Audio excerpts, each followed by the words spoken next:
Hey y'all, welcome or welcome back to my channel. My name is Katrina and this is Katrina Reads.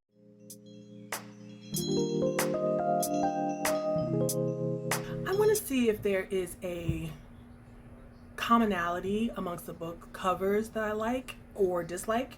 So I was going to go through and just kind of, I guess, look at some different areas. Goodreads, my Kindle, and maybe Scribd even, and look at the covers that catch my eye or the ones that actively repel me, and maybe five and five, do five good ones and five ones that I don't like, and then put them up on the screen and see if there's a commonality, if there's a theme. First book that I definitely remember just kind of gasping over and loving was The Wife of the Gods, and I just thought this cover was so beautiful. I love the colors. I love that dress. I just, every time I used the screenshot of it multiple times in videos, every time I just remarked and gasped and thought about the fact that this was such a beautiful book. Now, this one is going to be interesting because there's two covers to this book. And now the first one I don't like, and then the same book I love the cover of the second one, and it's The Princess Trap by Talia Hibbert. And I initially had the book with the guy with the crown on his head, and I was just like, come on, dude. Come on. I was not all interested in reading it, but when it was re-released with the cover with the cartoon on it, I read it instantly. I didn't end up loving the book, but this book sat in my Kindle cloud for 2 years, and then I finally read it when it re-released. And it re-released with the new cover because I think it's just the rage right now to have illustrated covers, and Talia Hibbert is now very, very popular with her Brown Sisters series. And so when they put it out there, I immediately read it. So I think that's interesting. So this is another book that I just recently read, and I do not like the cover. It's Slave to Sensation by Nalini Singh, and it's just a goofy guy with no shirt on again.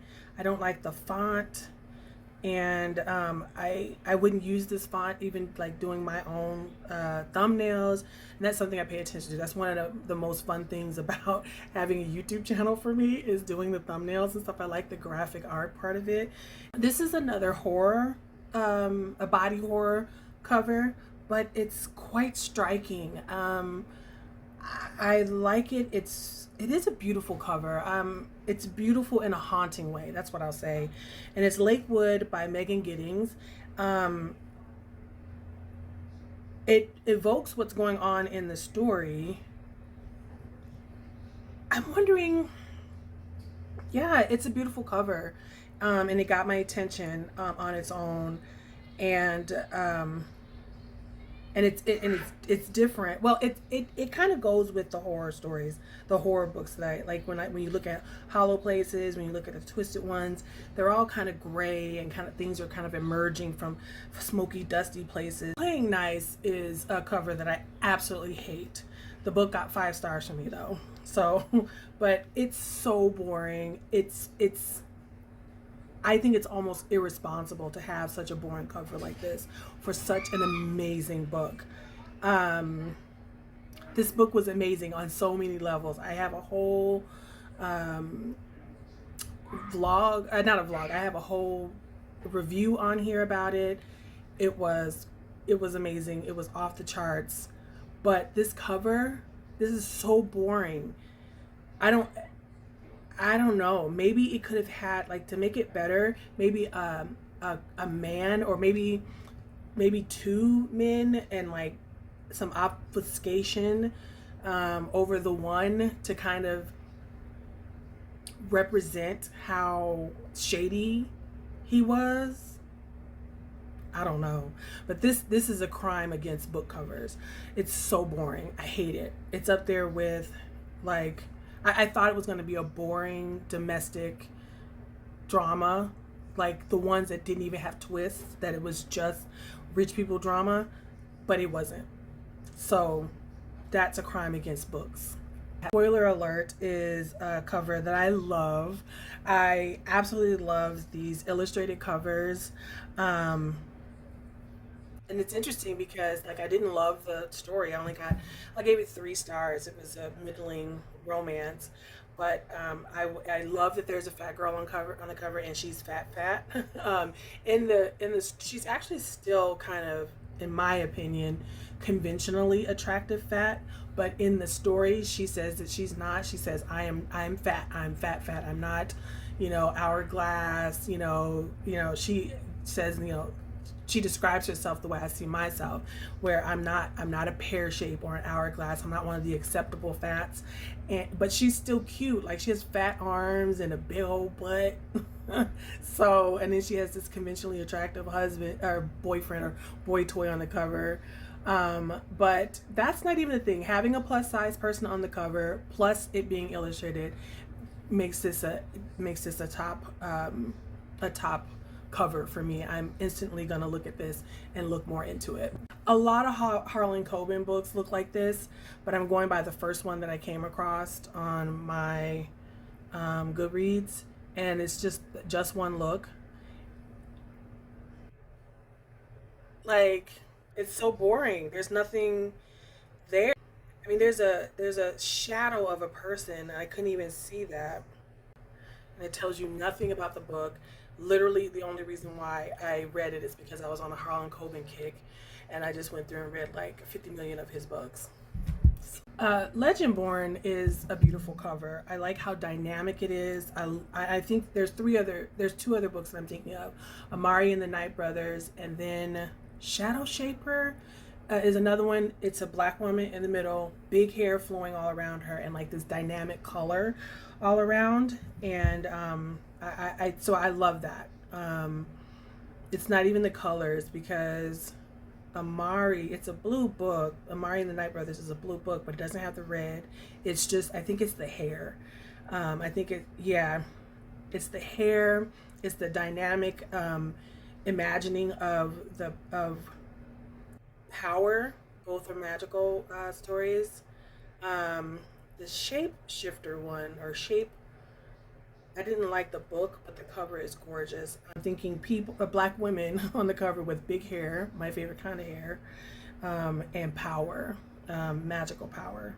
So it's definitely a theme there. The last ugly book that I've come across in my more recent, going back to 2019 Goodreads, is CAUCASIA. This cover is just the primary colors, the words, kind of the letters bouncing around is not cute. It kind of looks like it's trying to be a book from the 60s. This is right up my alley, this kind of book, so it had to be the description of the book. In CAUCASIA, DANZY, SENNA's extraordinary debut novel, Birdie and Cole are daughters of a black father and white mother. Oh, now I'm remembering it. Intellectuals and activists in the civil rights movement in 1970s Boston. The sisters are so close, they have created a private language, yet to the outside world, they can't be sisters. Birdie appears to be white, while Cole is dark enough to fit in with the other kids at the Afrocentric school they attend. For Birdie, Cole is a mirror in which she can see her own blackness. Then her parents' marriage fall apart. Their father's new girlfriend won't even look at Birdie, while the mother gives her life over to the movement. At night, the sisters watch mysterious men arrive with bundles shaped like rifles. I remember this now. And so if it's about sisters and colorism and activism, that should show up in this cover. And I just quickly read, just happened to see, here, Thomas rated it 5 stars. It is an injustice that this book is not more popular. I so love the main character's voice, as well as everything else about CAUCASIA. The reason why it's probably not more popular is that this cover. Like, I didn't even remember reading it because of the cover. And once I started reading the synopsis, I was like, oh yeah, it's very, very clear that I read this book. I remember very clearly the book. And I didn't love it. I don't know why I didn't read it on here. But it's a very strong book. It's strongly about race.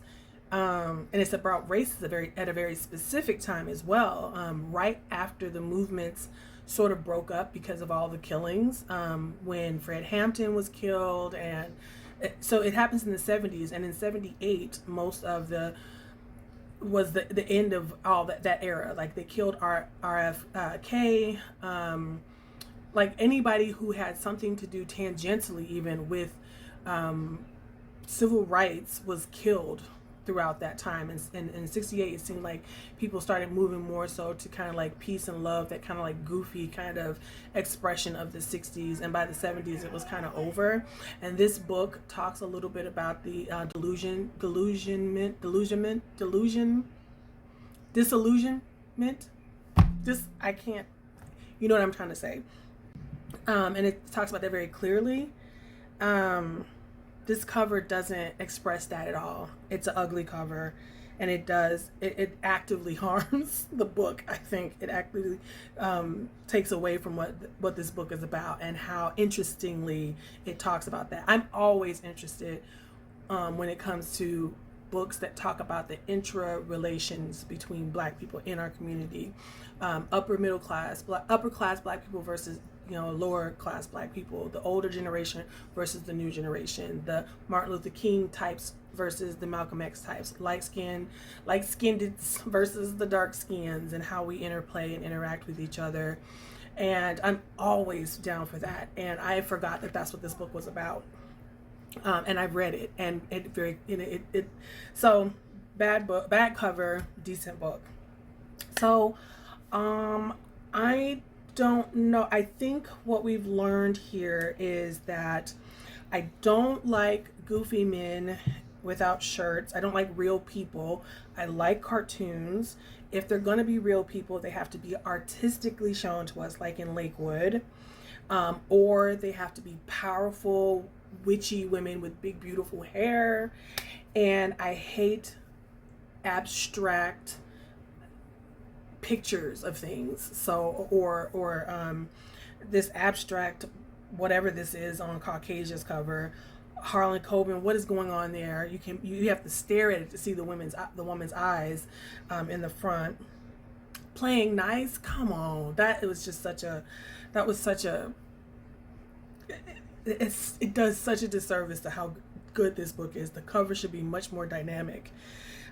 So I don't know. I can tell you what I hate, but the like is not that. It's not that cohesive. I think when it comes to what I like, it's just dynamic, powerful, colorful,